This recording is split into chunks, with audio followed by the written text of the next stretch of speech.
Hey there, welcome back to iOS YouTube channel, and today in this video I have installed HyperOS 3 based on Android 16 on my Redmi 4X. And how stable is it? Let's find out.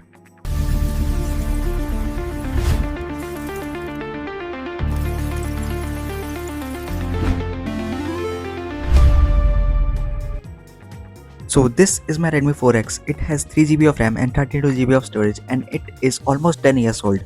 And how does it perform on HyperOS 3? Let's find out. As the setup is done, let me show you the about page of this ROM, and you can see it shows all the details of the device and as well as the ROM. You can see it is based on Android 16, and let me show you the Easter egg of it.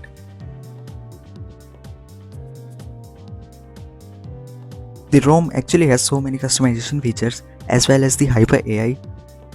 All of these features works perfectly fine, and the ROM only has one bug, and that is fingerprint bug. Most of the other bugs in the previous updates, for example MTP, brightness and face unlock, are already fixed. As you can see, the fingerprint option is missing from the settings. Brightness, dark mode and all the other display features works perfectly fine, and you can adjust the refresh rate to 70Hz as well. The battery backup of this ROM has also been improved and it performs very well. Now let's talk about the camera. The picture and the video quality is perfect.